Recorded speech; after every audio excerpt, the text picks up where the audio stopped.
نہ صرف ہندوستان بلکہ یورپ اور امریکہ سمیت دنیا کے مختلف ملکوں کے سیاح جب کبھی حیدرآباد آتے ہیں تو گنبدان قطب شاہی کا ضرور مشاہدہ کرتے ہیں اور ان مقبروں کو دیکھنے کے بعد وہ دنگ رہ جاتے ہیں اور قطب شاہی بادشاہوں کی صلاحیتوں کو خراج عقیدت پیش کرتے ہیں۔ السلام علیکم ورحمۃ اللہ وبرکاتہ۔ میرا نام شگفتہ ہے اور میں آج یہاں پر 7 ٹومبس کے یہاں دیکھنے کے لیے آئی ہوں حیدرآباد میں۔ میں آج یہاں پر فرسٹ ٹائم آئی ہوں اور یہاں پر مجھے بہت اچھا لگ رہا ہے۔ یہاں کی نیچرل ریسورسز جو یہاں پر ہے حیدرآباد میں مجھے بہت اچھا لگا، اور میں لاسٹ میں یہ کہنا چاہتی ہوں کہ اسے ایسا ہی رکھیں کہ لوگ اسے یہ کیا وہ جو کلینینس مینٹین کرنا چاہیے اور اسے ڈرٹی نہیں کرنا چاہیے۔ ایسے ہی یہ ہمارا ایک ہسٹوریکل مونومنٹ ہے اور ہمیں اسے ایسا ہی سرکشت رکھنا چاہیے۔ Thank you. Oh, it's an amazing experience to be here, and the most interesting thing is I have been here now for the third time, so I'm coming here again and again.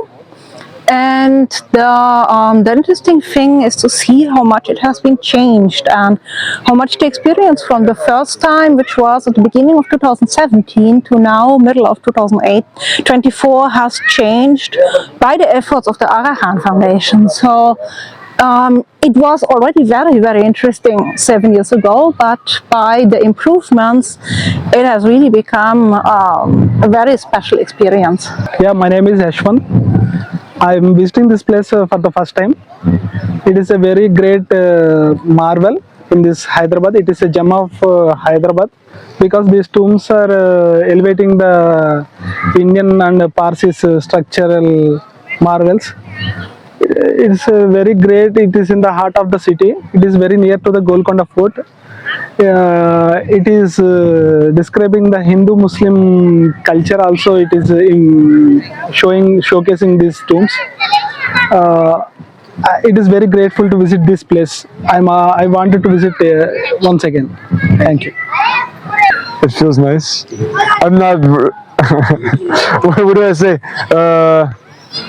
How do I feel? It feels good. It's like nice open courtyard areas. The tombs, architecture of the tombs are nice. مورخین بتاتے ہیں کہ حیدرآباد کی موجودہ تہذیب اور ثقافت کا نقطۂ آغاز ابراہیم قطب شاہ کا دور ہے۔ مورخین کا ماننا ہے کہ ابراہیم قلی قطب شاہ کے دور میں ہندو مسلم اتحاد کو فروغ حاصل ہوا اور گولکنڈہ ترکستان اور عرب تاجرین کے لیے ایک بین الاقوامی منڈی کی حیثیت اختیار کر گیا۔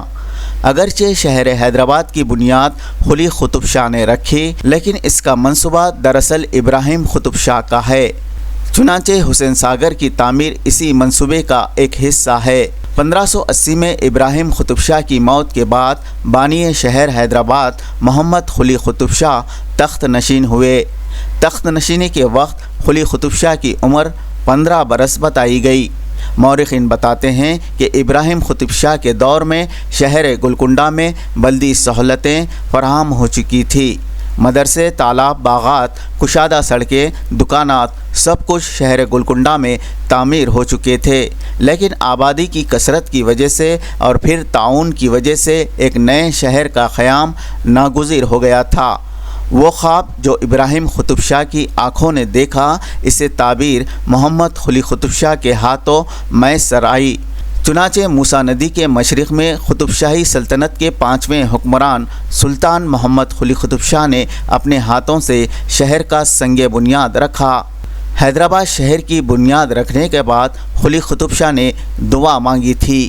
قلی قطب شاہ نے اللہ تعالیٰ سے دعا مانگی تھی، میرا شہر لوگاں سے معمور کر، یعنی کہ سمندر میں جس طرح مچھلیاں ہوتی ہیں ویسا ہی حیدرآباد گنجان طور پر آباد ہو جائے، اور اللہ تعالیٰ نے قلی قطب شاہ کی دعا قبول فرمائی اور آج حیدرآباد گنجان شہر میں تبدیل ہو گیا۔ چار مینار کی تعمیر 1592 میں ہوئی۔ چار مینار کی بلندی تقریباً 160 فٹ ہے اور اس کی 146 سیڑھیاں ہیں۔ چار مینار کیوں تعمیر کیا گیا، اس بارے میں کہا جاتا ہے کہ 1590 میں شہر طاعون کی لپیٹ میں تھا اور بادشاہ نے اللہ تعالیٰ سے اس مقام پر دعا مانگی تھی، شہر کی عوام کو طاعون سے نجات حاصل ہوتی ہے تو وہ ایک عظیم الشان مسجد تعمیر کریں گے۔ مرض دفع ہو گیا اور قلی قطب شاہ نے 1592 میں اسی مقام پر چار مینار تعمیر کیا۔ چار مینار دراصل ایک مسجد ہے۔ چار مینار کے بالائی حصے پر مسجد اور مدرسہ ہے جسے اب بند رکھا گیا اور سیاحوں کو وہاں جانے کی اجازت نہیں۔ حیدرآباد بسایا گیا تو جیسا کہ میں نے کہا کہ 5ویں سلطان قلی قطب شاہ نے چار مینار کی تعمیر کی، اور یہ جو چار مینار ہے ہم جانتے ہیں کہ اس کے ذریعے سے ہندوستان ہی نہیں بلکہ پوری دنیا کے اندر حیدرآباد کا نام روشن ہوا۔ آج 450 سال سے زیادہ کا عرصہ گزر چکا ہے اور چار مینار اپنی جگہ پر کھڑا ہوا ہے، اور دنیا بھر کے سیاح یہاں پر آتے ہیں اور چار مینار کی بلندی کو اور اس کی مضبوطی کو دیکھ کر حیران اور شزدر ہو جاتے ہیں۔ سرکاری طور پر تو فارسی سرکاری زبان تھی یہاں پر، لیکن اردو کے فروغ کے لیے بھی یہاں پر بہت سارے کام ہوئے، اور خاص طور پر ہم جانتے ہیں کہ قطب شاہی دور کے 5ویں حکمران جن کو اصل بانی کہا جاتا ہے وہ ہے یعنی آپ کے قلی قطب شاہ، ان کا خود ایک دیوان موجود ہے، وہ خود ایک شاعری کرتے تھے، اور یہ کہا گیا مورخین کی جانب سے کہ یہ پہلے اردو کے صاحب دیوان شاعر تھے۔ ان کا دیوان آج بھی موجود ہے جس کے اندر انہوں نے ان کے جیسے کلام کی ہم کو اندازہ ہوتا ہے کہ کس قسم کا اعلیٰ کلام اور کس قسم کے عمدہ خیالات وہ اپنی شاعری کے ذریعے پیش کرتے رہے۔ اسی میں وہ مشہور ان کا وہ شعر ہے جس میں انہوں نے دعا کی تھی کہ اس شہر کو ایسے آباد کر کے دنیا بھر کے لوگ آ کر یہاں پر آباد ہو جائے۔ چنانچہ آپ دیکھتے ہیں کہ آج حیدرآباد کا معاملہ یہ ہوا کہ حیدرآباد میں صرف پڑوسی ریاستوں کے لوگ آباد نہیں ہیں، حیدرآباد کے اندر ہندوستان کی مختلف ریاستوں کے لوگ آباد نہیں ہیں، بلکہ آج حیدرآباد ایک ایسا مرکز بن گیا کہ جہاں پر دنیا بھر کے لوگ آ کر یہاں پر آباد ہیں۔ یہاں پر ایران کے لوگ آپ کو ملیں گے، یہاں پر آپ کو یورپ کے ممالک سے تعلق رکھنے والے بہت سے افراد یہاں پر ملیں گے، اور پھر ہندوستان کے تو بے شمار علاقوں سے یہاں پر لوگ آتے ہیں۔ تو ہم سمجھتے ہیں کہ یہ قطب شاہی حکمرانوں کی عوام سے محبت کا نتیجہ تھا کہ یہ شہر 450 سال گزر جانے کے باوجود آج بھی جو ہے نا امن کا گہوارہ ہے اور پوری طریقے سے آباد اور شاد ہے۔ جب قطب شاہی بادشاہوں کا ذکر ہوتا ہے تو چار مینار اور مکہ مسجد کا بھی ذکر لازمی ہو جاتا ہے۔ چار مینار کو محمد قلی قطب شاہ نے تعمیر کروایا، جبکہ مکہ مسجد کا سنگ بنیاد محمد قطب شاہ نے رکھا۔ یہ دونوں تاریخی عمارتیں حیدرآباد کی پہچان ہے۔ چار مینار کی تعمیر کے بعد اس شہر کو عظیم الشان بنانے کے مقصد سے ایک عالیشان مسجد کی تعمیر کا فیصلہ کیا گیا۔ اس فیصلے کو عملی جامہ پہناتے ہوئے چار مینار کے دامن میں مکہ مسجد کی تعمیر کی گئی۔ مکہ مسجد کی تعمیر کا آغاز محمد قطب شاہ کے دور میں ہوا۔ محمد قطب شاہ جو قلی قطب شاہ کے بعد 11 جنوری 1612 کو تخت نشین ہوئے، اور ان کے دور میں یعنی محمد قطب شاہ کے دور میں اس عظیم الشان مکہ مسجد کا سنگ بنیاد رکھا گیا۔ مورخین کے مطابق محمد قطب شاہ نے مکہ مسجد کا سنگ بنیاد رکھنے سے پہلے شہر میں منادی کروا دی تھی کہ سن بلوغ سے جس کی بھی نماز تہجد نہ چھٹی ہو اور جس کی کوئی فرض نماز قضا نہ ہوئی ہو وہ آگے آئیں اور اس مسجد کا سنگ بنیاد رکھے۔ لوگ جمع ہوئے، کوئی آگے نہ بڑھا تو بادشاہ محمد قطب نے حلف شرعی لے کر کہا کہ 12 سال کی عمر سے آج تک ان کی تہجد کی نماز چھوٹی ہے اور نہ کوئی فرض نماز قضا ہوئی، اور محمد قطب شاہ نے مکہ مسجد کا اس طرح سے سنگ بنیاد رکھ دیا۔ مکہ مسجد کا ایک نام بیت العتیق بھی رہا ہے۔ بتایا جاتا ہے کہ مکہ مسجد کی تعمیر میں مکہ مکرمہ سے ریت منگوا کر اس کی اینٹیں تیار کر کے اس کے بالائی حصے میں پیوست کی گئیں، یہی وجہ تسمیہ بنی اور یہ مکہ مسجد سے مشہور ہو گئی۔ مکہ مسجد 200 فٹ طول اور 180 فٹ عرض پر مشتمل ہے۔ 75 فٹ بلند اس کی چھت جن ستونوں پر قائم ہے وہ ایک ہی پتھر میں تراشیدہ ہیں۔ مکہ مسجد ہندوستان کی دوسری بڑی مسجد اور دنیا کی 7ویں بڑی مسجد کہلاتی ہے۔ چار مینار اور مکہ مسجد کی تعمیر میں ایک کمال یہ ہے کہ چار مینار پورا کا پورا گچ اور چونے سے تعمیر کیا گیا اور اس میں پتھر کا قطعاً استعمال نہیں ہوا، جبکہ مکہ مسجد پوری کی پوری پتھر سے تعمیر کی گئی اور اس میں گچ کا کوئی استعمال نہیں ہوا۔ قطب شاہی بادشاہوں نے حیدرآباد شہر بسانے کے بعد اس شہر میں کئی مسجدیں بھی بنائیں۔ مسجد شجاعیہ چار مینار، جامع مسجد افضل گنج کے علاوہ شہر کے چپے چپے میں قطب شاہی دور میں مسجدیں تعمیر کی گئیں جو آج بھی حیرت انگیز فن تعمیر کا نمونہ ہیں۔ قطب شاہی مسجدیں اپنے طرز تعمیر کے باعث دور سے ہی پہچانی جاتی ہیں، چاہے حیات بخشی بیگم کی مسجد ہو، چاہے مشیر آباد کی جامع مسجد ہو، چاہے شجاعیہ مسجد ہو، سبھی کا طرز تعمیر ایک ہی جیسا ہے۔ آج قطب شاہی مسجدوں میں سے بہت ساری مسجدیں غیر آباد بھی ہیں۔ شہر اور ریاست تلنگانہ میں غیر آباد مسجدوں کو آباد کرنے اور قطب شاہی بادشاہوں کے ورثوں کے تحفظ کے لیے جامع اقدامات کرنے کی ضرورت ہے۔ اب ضرورت اس بات کی ہے کہ قطب شاہی بادشاہوں نے جس تاریخی ورثے کو چھوڑا ہے اس تاریخی ورثے کی ہم حفاظت کریں۔ اگر ہم اس تاریخی ورثے کی حفاظت نہیں کریں گے تو لازمی چیز ہے کہ حیدرآباد کے اندر لوگوں کو دیکھنے کے لیے، سیاحوں کو آنے کے لیے اور کوئی چیز یہاں پر باقی نہیں رہے گی۔ افسوس کی بات یہ ہے کہ حکومتوں کی تبدیلی کے بعد آپ جانتے ہیں کہ قطب شاہی دور کی عمارتیں ہوں یا قطب شاہی دور کے فن تعمیر کے معاملات ہو، اس کو حکومتوں نے نظر انداز کر دیا ہے۔ چنانچہ بہت ساری عمارتیں اس وقت آرکیولوجیکل سروے آف انڈیا کے زیر نگرانی آ گئی ہے، لیکن حکومت کا یہ ادارہ بھی اس کی شان و شوکت کو باقی نہیں رکھنا چاہتا ہے، اور اسی طریقے سے حکومتوں کی جانب سے کوئی خاص فنڈز ان عمارتوں کے تحفظ کے لیے نہیں دیا جاتا ہے۔ چنانچہ آپ دیکھتے ہیں کہ چار مینار جس کو شہر کا ہر شہری، چاہے ہندو ہو کہ مسلمان، سکھ ہو کہ عیسائی، ہر ایک اس کو بڑی محبت کی نظر سے دیکھتا ہے، لیکن آج چار مینار کی صورتحال کیا ہو چکی ہے کہ اس کی جو گھڑی ہے وہ اس کو میں بھی بار بار اس میں خلل پیدا ہو جاتا ہے۔ اس کی آہک پاشی اور وہاں پر ایک بہترین انداز کا ایک تفریحی مقام بنانا، جیسا کہ حکومت نے اعلان کیا تھا کہ چار مینار کا ہم پروجیکٹ شروع کرنے والے ہیں، لیکن وہ پروجیکٹ ابھی تک صرف کاغذ کی زینت بنا رہا اور وہاں پر کوئی عملی کام نہیں ہو سکا ہے۔ میں چاہوں گا کہ سیاست ٹی وی کے ذریعے ہم حکومت کے سامنے اس بات کو رکھیں کہ 7 گنبدوں کی جو شان و شوکت ہے اس کی عظمت رفتہ کو بحال کیا جائے، لوگوں کو وہاں پر آنے کے بعد ایک قسم کا اطمینان اور سکون محسوس ہو، لوگ ان مقامات پر آنے کے بعد اپنے اسلاف کی تاریخ سے واقف ہو سکے۔ اور آخر میں کہنا چاہوں گا کہ اگر حکومتیں تساہل کرتی ہے، حکومتیں اگر ہمارے تاریخی ورثے کو بچانے کے معاملے کوئی دلچسپی نہیں رہتی ہے تو ہمارے رضاکارانہ ادارے اس معاملے میں آگے بڑھیں۔ حیدرآباد کے اندر بہت سارے رضاکارانہ ادارے موجود ہیں، بہت ساری ایسی تنظیمیں موجود ہیں جو اس قسم کے رفاہی کام کرتی ہے، اور یہ کام ہم کو کرنا ہے، اس لیے کرنا ہے کہ یہ صرف ہماری بادشاہوں کی یادگاریں نہیں ہے بلکہ یہ تاریخ کا تسلسل ہے۔ اگر یہ تاریخ کا تسلسل وہاں پر رک جائے گا، ختم ہو جائے گا، تو پھر ہمارا حال اور ہمارا مستقبل کوئی زیادہ شاندار نہیں ہو سکتا ہے۔ لہٰذا ماضی کے ورثے کو باقی رکھنا اس لیے بھی ضروری ہے کہ آنے والی نسلوں کو یہ معلوم ہو سکے کہ ہماری تاریخ کیا رہی ہے، ہمارے اسلاف کے کارنامے کیا رہے، انہوں نے کس طریقے کی طرز حکومت کو قائم کیا ہے۔ تو آج یہ وقت کی ایک اہم ترین ضرورت ہے، اور اس معاملے میں یقیناً روزنامہ سیاست اور سیاست ٹی وی قابل مبارکباد ہے کہ انہوں نے اس سرزمین دکن کے ان حکمرانوں کی تاریخ کو پھر سے دنیا کے سامنے لانے کا ایک بیڑا اٹھایا ہے، ورنہ شاعر نے یہ کہا تھا کہ زمانہ بڑے شوق سے سن رہا تھا، ہم ہی سو گئے داستاں کہتے کہتے۔ ناظرین، سیاست ٹی وی میں آپ نے گنبدان قطب شاہی حکمرانوں، چار مینار اور مکہ مسجد پر خاص پروگرام کا مشاہدہ کیا۔ اس خاص پروگرام میں بس اتنا ہی۔ آپ کے میزبان محمد ارشد، کیمرہ مین سید مبین کے ساتھ پوری ٹیم کو دیجیے اجازت۔ اللہ حافظ۔